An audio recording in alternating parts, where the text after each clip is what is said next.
Halo sahabat, tinggal menghitung hari, sahabat kita dari etnis Tionghoa akan merayakan tahun baru Imlek. Wah, senangnya. Nah, perayaan Imlek di sejumlah daerah di tanah air sangat unik loh sahabat, karena ada perpaduan budaya Tiongkok dengan budaya daerah kita. Yuk, kita tengok 5 daerah yang perayaan Imleknya terunik dari tahun ke tahun. Yang kelima, perayaan Imlek nuansa Melayu di Medan, Sumatera Utara. Setiap tahunnya perayaan Imlek di kota Medan terbilang unik karena ada perpaduan nuansa dua budaya, yakni Tiongkok dan Melayu di bagian dekorasi, kuliner, hingga kegiatan masyarakat yang ada selama perayaannya. Dan Wihara Maitreya yang merupakan wihara terbesar di Indonesia menjadi tempat yang bakal diserbu warga untuk merayakan Imlek. Karena di sana beragam kegiatan mulai atraksi barongsai, tarian Melayu, dan jajanan kuliner khas Imlek dengan bumbu rempah Melayu tersaji di sini. Yang keempat, Pasar Imlek Semawis di Semarang, Jawa Tengah. Selain menghadirkan atraksi barongsai, perayaan Imlek di kota Semarang setiap tahunnya lebih identik dengan Pasar Imlek Semawisnya. Karena selain kita dihibur dengan barongsai, kita bisa berwisata kuliner, terutama camilan-camilan khas kota Semarang. Dan warga etnis Tionghoa lebih mengisi kegiatan menyambut Imlek dengan berdoa di sejumlah kuil, salah satunya di kelenteng Tai Kak Shi yang merupakan kelenteng tertua di kota Semarang. Yang ketiga, parade barongsai dan reog di Banyuwangi, Jawa Timur. Perayaan Tahun Baru Imlek di Banyuwangi sangat unik karena ada perpaduan budaya Tionghoa dengan budaya Osing yang merupakan suku tertua di Banyuwangi. Seperti kamu lihat, ada atraksi kolaborasi barongsai dengan reog, tapi di sini dinamakan Barong Osing. Jadi dalam setiap perayaan Imlek, mereka menggunakan bahasa Osing selama perayaan. Dan ada pula penampilan musik tradisional Osing selama perayaan Imlek. Yang kedua, parade barongsai dan ondel-ondel di Jakarta. Nah, sahabat, di Jakarta nih, nuansa Betawi juga menjadi paduan unik dalam perayaan Imlek setiap tahunnya. Dalam parade Imlek yang digelar, warga Jakarta akan melihat dan mendengar tarian khas Betawi dengan paduan musik khas Betawi dengan nada-nada Tiongkok. Dan yang ikonik di perayaan Imlek di Jakarta adalah kolaborasi pertunjukan barongsai dengan ondel-ondel. Yang pertama, atraksi tatung di Singkawang, Kalimantan Barat. Perayaan Imlek di Singkawang ini agak ekstrim ya sahabat, karena ada atraksi berbahaya dari warga suku Dayak yang memeragakan atraksi tatung atau atraksi karena dirasuki roh. Atraksi tarian budaya nasional Dayak juga menambah unik perayaan Tahun Baru Imlek di Singkawang. Itulah 5 daerah yang memiliki tradisi perayaan Tahun Baru Imlek terunik. Kita nantikan saja bagaimana meriahnya perayaan Imlek tahun 2025 ini. Gong Xi Fa Cai, semoga berbahagia dan memperoleh keuntungan.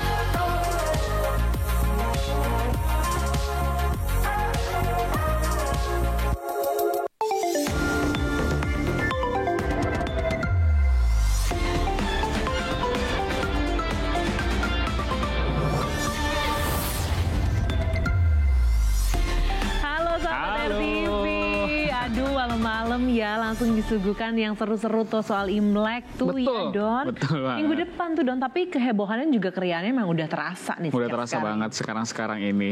Langsung saja bersama saya Doni Hermatra. Dan juga saya Tasya Syarif. Kita lihat saja ya, banyak banget nih informasi yang sudah kita siapkan untuk sahabat RTV yang ada di rumah. Bener informasi banget. Yang pertama ada apa nih Don? Yang pertama, ini kan sahabat-sahabat kita dari etnis Tionghoa bentar lagi akan merayakan Hari Raya Tahun Baru Imlek. Tahun Baru Imlek. Bener dong. Iya, ini jelang perayaan Tahun Baru Imlek tentunya ini para perajin yang bikin lampion ya Don ya. Itu tuh kebanjiran orderan. Wah, pokoknya mereka tuh cuan deh pokoknya. Nah, kita berkesempatan nih Tasya untuk melihat proses pembuatan lampion yang harganya ini mulai dari 150.000 sampai 350.000 rupiah. Jadi penasaran ya kayak gimana sih cara bikinnya? Ini dia liputannya.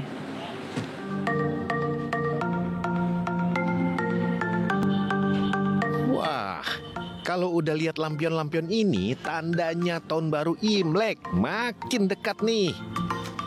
Ikut seneng deh untuk sahabat-sahabat etnis Tionghoa dimanapun kamu yang akan menyambut tahun baru Imlek. Oke, lihat lampion-lampion tadi, bagus-bagus dan indah bukan? Nah, saya mau ajak kamu ke Jalan Gunung Batu, Kota Bandung, Jawa Barat, untuk ngintip proses pembuatan lampion sampai bentuknya indah. Dimulai dari awal, kerangka dasarnya yang terbuat dari kawat besi diluruskan dengan diketok-ketok, udah kayak pandai besi nih. Terus ada bagian ngelas kawat besi menjadi bentuk lingkaran atau bentuk-bentuk yang lain seperti bentuk kotak dan sebagainya dengan beda ukuran supaya saat dirangkai bentuk lampion akan menjadi bulat ataupun menjadi kotak dan sebagainya. Setelah kerangka dasar sudah jadi, nah ada bagian yang membuat kerangka penahan kertas lampion yang terbuat dari rotan dan dirangkai seperti ini. Hampir jadi, giliran yang bagian menutup semua kerangka lampion dengan menempelkan bahan kain. Nah sahabat, perlu kamu tahu, usaha membuat lampion di tempat ini sudah berjalan selama 10 tahun loh. Dan di tahun baru Imlek kali ini, mereka kebanjiran pesanan. Dibandingkan tahun lalu, kenaikan pesanan bisa mencapai 200%. Alhamdulillah untuk tahun ini ada peningkatan sebesar 200% ya dibanding Imlek kemarin. Kebanyakan sih untuk saat ini gantung ya, karena gantung itu untuk dekorasi, pemenuhan untuk dekorasi wedding, dekorasi seperti pesta-pesta yang lain. Dalam sehari mereka bisa membuat 100 lampion karena membludaknya jumlah orderan.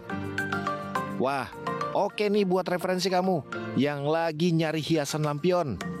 Di tempat ini, kamu bisa membeli lampu lampion dengan harga Rp150.000 hingga Rp300.000 tergantung ukuran bahan baku dan tingkat kerumitan saat membuatnya. Gong Xi Fa Choi, semoga berbahagia dan memperoleh keuntungan. Dari Bandung, Jawa Barat, Asep Saripudin, RTV.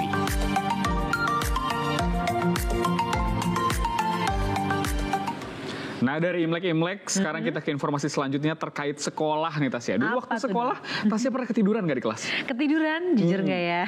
Pernah Don, ketiduran atau kan capek nih misalnya dari pulang sekolah tapi nunggu ekskul. Akhirnya di Selasa itu nyari waktu deh buat tidur. Nah kalau sekolah yang satu ini nih, siswa-siswanya tidur bareng-bareng, tidur rame-rame di dalam kelas. Loh kok boleh? Emang gak dimarahin sama gurunya? Enggak, ini justru malah guru-gurunya nyuruh anak didiknya supaya tidur. Penasaran kayak gimana? Kita lihat informasinya.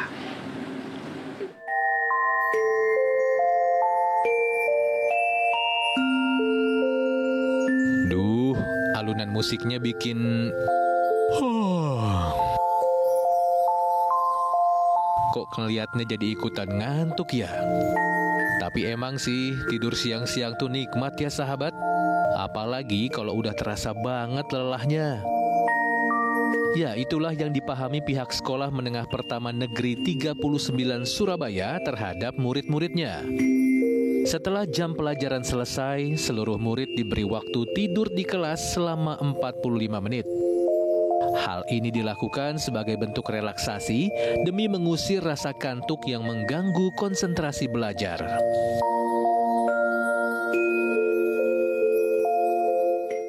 Jam-jam pelajaran itu ada, enggak semuanya ya. Ada beberapa anak itu lelah ya, ngantuk lelah gitu, lemes gitu, tidur di bangku tidur.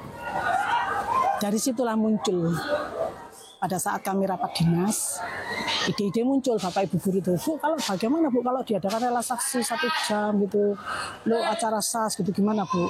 Itu kan bisa menjadi kebugaran kembali Bu, anak-anak bisa seger refresh gitu Bu ya. Para murid pun mengaku terbantu dengan kegiatan ini setelah menerima beban pelajaran yang dinilai cukup banyak setiap harinya. Kenapa kok sih? Karena ada waktu istirahatnya.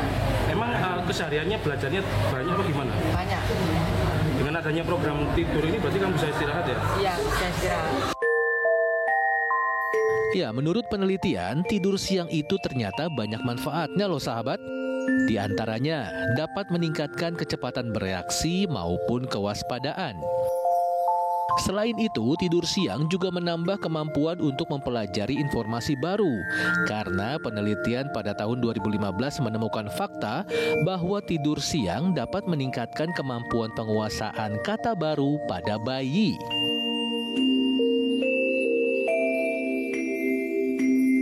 Bahkan tidur siang juga memiliki efektivitas yang sama dengan merubah gaya hidup, supaya punya toleransi yang lebih baik terhadap rasa frustrasi. Dari Surabaya, Jawa Timur, Solihul Hadi, RTV. Aku sih yes aja ya. Aku setuju aja kalau siswa boleh tidur di kelas. Soalnya kan selain belajar, siswa juga butuh istirahat. Betul banget sih Don. Tapi yang penting ini pembagian waktunya harus sesuai dan juga tetap diawasi oleh para gurunya tuh Don. Jangan sampai viral kayak anak SD itu loh. Kamu tahu nggak sih? Aku tahu banget tuh. Itu yang ada di Nias kan. Ini update-nya 5 guru yang nggak hadir katanya terancam kena sanksi disiplin. Kita lihat informasinya. Guru kami tidak ada satupun, cuma sering tidak ada mereka pun satu hari aja tidak ada, satu aja guru. Sahabat pasti masih ingat dong sama video viral yang satu ini. Salut banget ya melihat keberanian siswa yang ngerekam video ini. Selama ini yang kita tahu, murid yang sering bolos. Tapi di SD Negeri 078481 Kabupaten Nias, Sumatera Utara ini malah sebaliknya. Selama 1 bulan, gak pernah ada guru, alias jam kosong. Wajarlah kalau muridnya kesel, terus langsung videoin ini sampai jadi viral. Video ini menuai banyak komentar nyinyir dari warganet. Ada yang miris, tapi takut si bocah ditangkap. Ada yang mempertanyakan pengawasan komite sekolah. Sampai ada yang memperkirakan si bocah bakal disuruh minta maaf. Gimana keadaan guru kalian? Habisnya apa-apa harus viral dulu, baru ditanggapi. Gimana ya? Buntut video ini, 3 guru yang berstatus PNS dan 2 guru yang berstatus kontrak terancam sanksi disiplin. Saat ini tim yang telah dibentuk masih mendalami penyebab ketidakhadiran guru. Karena ini berada di atas perbukitan, mencoba bertugas berjalan, tapi karena mereka melintasi Sungai Naai dan setelah mereka hampir sampai di pertengahan, terjadi hujan lebat dan biasanya langsung turun banjir. Nah ini yang membuat mereka mengurungkan diri. Jadi sudah 4 orang guru ini tidak sampai ke atas. Jadi benar dulu Pak bahwa pada tanggal 14 saat viral itu semua guru tidak ada di sekolah. Dan kita sangat berterima kasih kepada anak kita atau siapapun yang memvideokan itu sampai viral di seluruh nasional, dan itu menjadi bagian perbaikan untuk kita. Atas kejadian ini dulu kita telah membentuk tim dan akan melakukan penjatuhan hukuman disiplin bagi guru kita. Apapun tidak boleh dibiarkan. Lalu yang kedua, ketika Pak Bupati bersama saya sampai di lokasi dan bertemu dengan seluruh guru, kepala sekolah, komite, telah memberi petunjuk dan hal untuk membantu ini. Semua guru diwajibkan menginap atau tidur di lokasi sekolah. Wah, kalau memang itu penyebabnya, kenapa cuma guru yang diberi sanksi? Lantas, ada upaya apa nih untuk perbaikan akses menuju sekolah? Dan gimana juga peran Dinas Pendidikan dan Komite Sekolah? Masa iya baru tahu setelah 1 bulan? Kemarin-kemarin bagaimana? Itu juga karena harus viral dulu videonya. Dari Nias, Sumatera Utara, Wahyu Maulana, RTV. kita lihat evakuasi pagar laut yang ada di Tangerang, Banten ya Tasya. Walaupun nggak dramatis banget ya pas pembongkarannya, tapi ada drama di balik keberadaan pagar laut ini. Betul banget Don, soalnya sampai ke Menteri KHP ya dipanggil sama DPR untuk ngejelasin duduk perkara kasus ini. Udah gitu ada juga nih cerita tentang sertifikat kepemilikan si pagar laut. Wah, penasaran kayak gimana ya? Ini aja liputannya. Pencabutan pagar laut di pesisir utara Kecamatan Teluk Naga, Tangerang, Banten masih terus berlangsung ya sahabat. 900 personel gabungan dari TNI AL, KKP, Polair, dan nelayan ambil bagian dalam pembongkaran pagar laut ilegal. Dan pada Kamis ini sudah lebih dari 9 km pagar laut yang dibongkar. Jumat ini, tim gabungan akan memindahkan posko ke Kecamatan Mauk untuk mempermudah pembongkaran.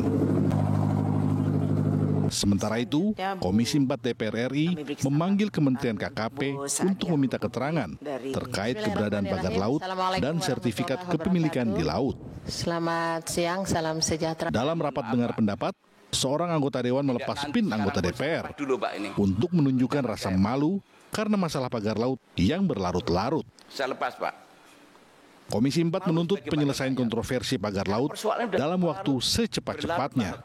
Ini rakyat kami masih menuntut agar KKP terus melakukan penyelidikan agar diketahui siapa pemilik dan yang melakukan pembuatan pagar ini di lautan yang sebetulnya tidak boleh dipagar, dikapling oleh siapapun. Jadi untuk pemeriksaan kita untuk menyelesaikan masalah ini, Kementerian KKP sudah memanggil sejumlah pihak yang tersangkut di dalam pemasangan pagar laut ilegal, sekaligus sertifikat kepemilikan yang ada di laut. Kalau nama yang mencuat dan seterusnya bukan hanya nama yang mencuat, siapapun yang terdengar termasuk yang disampaikan di media itu kita akan undang.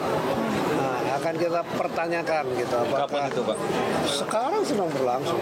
Sekarang berlangsung terus. Nah sahabat, yang terlihat hingga saat ini sih baru ancaman sanksi administratif, yaitu denda 18 juta rupiah per kilometer bagi pemilik pagar laut. Sedangkan untuk sanksi pidana kasus pagar laut ilegal ini, termasuk pihak-pihak yang menerbitkan sertifikat kepemilikan akan diserahkan ke pihak kepolisian dan kejaksaan. Dari Tangerang, Banten dan Jakarta, tim liputan RTV.